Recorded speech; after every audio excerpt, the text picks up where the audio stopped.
अस्सलाम वालेकुम दोस्तों, मेरा नाम है असद अली और आप देख रहे हैं एनी फन मज़ा। दोस्तों, आज की इस वीडियो के अंदर हम बात करने जा रहे हैं इन्फ्लेशन की कि इन्फ्लेशन क्या होता है, इन्फ्लेशन को किस तरीके से आप लोगों ने बीट करना है। और अगर इन्फ्लेशन बढ़ जाता है तो आपका जो पैसा होता है, आपका बैंकों के अंदर पड़ा हुआ जो पैसा होता है, वो बहुत ही ज़्यादा डिक्रीज होना शुरू हो जाता है। और जो पाकिस्तान के हालात चल रहे हैं ये आप सभी लोगों के सामने है। इन्फ्लेशन बहुत ज़्यादा बढ़ चुकी है और लोगों का जो पैसा है वो बहुत ज़्यादा डी वैल्यू होता जा रहा है। तो आज की इस वीडियो के अंदर कुछ ऐसी चीजें आपके साथ शेयर करूंगा जिनको इस्तेमाल करते हुए आप अपने पैसे को डिक्रीज होने से बचा सकते हैं और आप इन्फ्लेशन को हरा सकते हैं। तो इस वीडियो को स्टार्ट करते हैं। और वीडियो स्टार्ट करने से पहले अगर आप लोगों ने अभी तक हमारे चैनल को सब्सक्राइब नहीं किया है तो जल्दी से चैनल को सब्सक्राइब कर लीजिएगा, बेल आइकन को प्रेस कर लीजिएगा ताकि आपको इस तरह की जो मजीद अच्छी अच्छी वीडियो है वो देखने को मिलती रहे। दोस्तों, अगर सिंपल से लफ्जों के अंदर बात की जाए कि इन्फ्लेशन होता क्या है, तो इन्फ्लेशन को आप महंगाई समझें।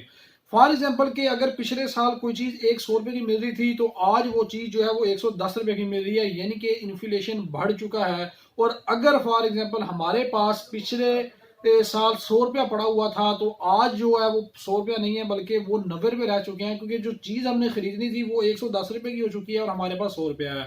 हमारे पैसे डी वैल्यू हो चुके हैं और हमारे जो पैसे हैं इनको जंग लगता जा रहा है, ये डी वैल्यू डिक्रीज होते जा रहे हैं और इन्फ्लेशन जो है वो बढ़ती जा रही है और हमसे हमारे जो इन्वेस्टमेंट है उसे जीती जा रही है।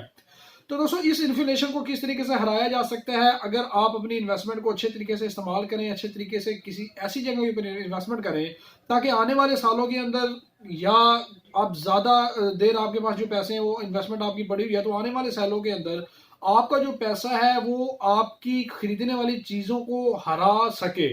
ठीक है, जैसे कि अगर आप 1 लाख रुपए आपके पास पड़ा हुआ है तो अगर 2 सालों के बाद अगर आप कोई चीज खरीदना चाहते हैं तो जो चीज आज 1 लाख रुपए की है वो 2 सालों के बाद आपको 1 लाख रुपए की नहीं मिलेगी, बल्कि उसकी जो प्राइस है हो सकता है 1.5 लाख रुपए हो जाए। तो ऐसी जगहों के ऊपर अपने पैसों को इन्वेस्टमेंट करें कि 2 साल के बाद आपका 1 लाख रुपया 1.5 लाख रुपया बन जाए और आप जो चीज खरीदना चाहते हैं उन्हीं पैसों से वो चीज खरीद लें। तो ये होती है इन्फ्लेशन को बीट करना। अब दोस्तों, इन्फ्लेशन को बीट करने के काफी तरीकाकार होते हैं। सबसे पहला जो तरीकाकार होता है ये गोल्ड है। गोल्ड आपके पैसों को किसी भी सूरत जो है वो डिक्रीज नहीं होने देता। गोल्ड पैसों के साथ साथ, महंगाई के साथ साथ, इन्फ्लेशन के साथ साथ बढ़ता चला जा रहा होता है। और जैसे जैसे जैसे गोल्ड बढ़ता है आपकी इन्फ्लेशन बढ़ती है तो गोल्ड आपके पैसे की वैल्यू को बराबर रखता है। तो ये एक फर्स्ट थिंग है जो कि मैं तकरीबन अपनी म्यूचुअल फंड या किसी भी इन्वेस्टमेंट की वीडियो के अंदर आपको बताता हूँ कि कुछ ना कुछ अपने पैसे का हिस्सा जो है वो गोल्ड के अंदर लाजमी से इन्वेस्टमेंट करें। दोस्तों, दूसरे नंबर के ऊपर जो चीज होती है वो होता है फिक्स डिपॉजिट। अब पाकिस्तान के जो हालात चल रहे हैं आप सभी लोगों के सामने है कि जो फिक्स डिपॉजिट है, अगर आप मिजान बैंक के अंदर या किसी इस्लामी बैंक के अंदर हलाल तरीके से इन्वेस्टमेंट करें, क्योंकि अगर आप सूद के ऊपर इन्वेस्टमेंट करते हैं तो आपको थोड़ा सा ज्यादा प्रॉफिट तो मिल जाता है, लेकिन वो सूद होता है और वो हराम होता है, तो मैं आपको रिकमेंड नहीं करूंगा कि आप सूद के ऊपर जाएं। मिजान बैंक के अंदर आप इन्वेस्टमेंट करें तो आपको 13% या 12% का जो प्रॉफिट देखने को मिलता है। अब 1 लाख रुपए के ऊपर आपको साल का 12% या 13% का जो प्रॉफिट मिलेगा, टैक्सेस वगैरह काट के आपको 1 लाख के ऊपर तकरीबन 10,000 रुपया बच जाता है, 9-10,000 रुपया, जो कि आपको साल के बाद मिलेगा। तो जो फिक्स्ड डिपॉजिट अमाउंट होती है ये आपको इन्फ्लेशन को बीट नहीं कर सकती है। हाँ, आपका ऐसा पैसा वहां पे लाजमी से पड़ा होना चाहिए जो आपको मुश्किल के अंदर काम आए और जब चाहे आप उसको निकाल सकें। तो मिजान के किसी इस्लामिक सेविंग अकाउंट के अंदर ये पैसा रखें। ये इन्फ्लेशन को हरा नहीं सकेगा लेकिन कुछ ना कुछ आपकी हेल्प कर देगा ताकि आप इसके ऊपर जो है वो इन्फ्लेशन को कुछ ना कुछ बीट कर सके। दोस्तों, जो हमारे पास तीसरे नंबर के ऊपर अब चीज आती है जो जिसको हम रियल के अंदर हम बात करते हैं कि आप उन चीजों के बारे में किस तरीके से आप इन्फ्लेशन को बीट कर सकते हैं ताकि जो आपके पैसे हैं वो आने वाले सालों के अंदर आपको उन पैसों की जो वैल्यू वो बराबर है। कॉर्पोरेट बॉन्ड दोस्तों एक ऐसी चीज है जो आपको आपके पैसों की वैल्यू को बढ़ाती भी है और अच्छे तरीके से। अब कॉर्पोरेट बॉन्ड होते क्या है, ये पाकिस्तान के अंदर काम भी शायद बहुत ज्यादा कम करते होंगे और बहुत सारे लोगों को इसका पता नहीं होगा। जितनी भी बड़ी बड़ी कंपनीज हैं जैसे नेस्ले है, कोका कोला है, जो भी बड़ी कंपनी है ये बॉन्ड्स जारी करती हैं। लोग इन बॉन्ड्स को खरीद कर रख लेते हैं और रखने के बाद ये फॉर एग्जाम्पल कि 1 लाख रुपए का आपने बॉन्ड खरीदा है तो ये आपको डेट दे देंगे कि 2 साल के बाद हम आपको ये बॉन्ड जो है वो वापस आपसे खरीदेंगे 1,25,000 रुपए का।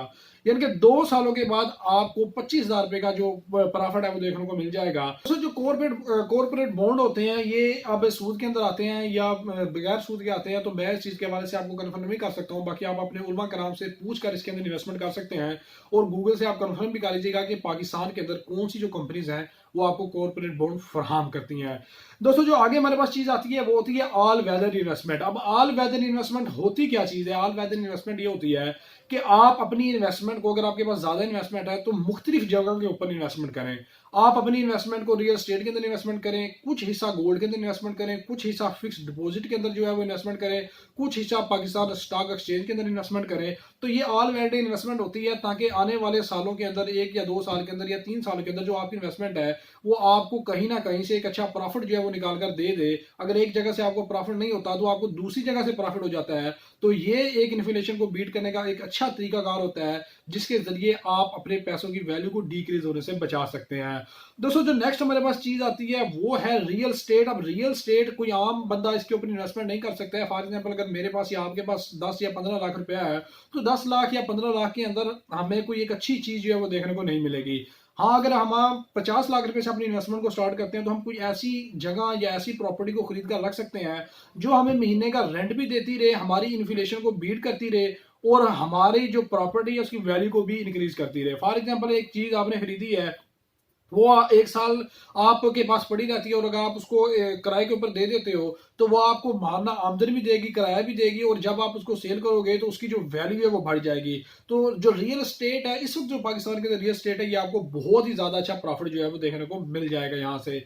तो नेक्स्ट जो हमारे पास लास्ट के अंदर चीज आती है वो होती है फॉरेन करेंसी। या फॉरेन करेंसी के ऊपर आप इन्वेस्टमेंट कर सकते हैं। आप दुबई के जो दरहम है वो खरीद सकते हैं, जो सऊदी अरब की करेंसी है वो खरीद कर कुछ रख सकते हैं, आप यूएस डॉलर जो है वो खरीद कर रख सकते हैं।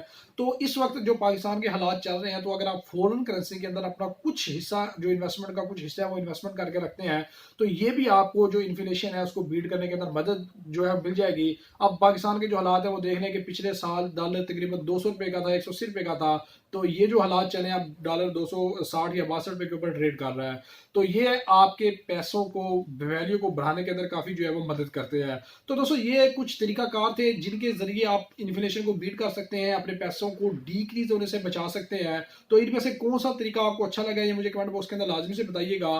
तो वीडियो अगर आपको आज की अच्छी लगी तो वीडियो को लाइक और शेयर लाजमी कीजिएगा, और चैनल को अपने चैनल को जरूर सब्सक्राइब कर दीजिएगा। मिलते हैं अपने नेक्स्ट वीडियो के अंदर। अल्लाह हाफिज।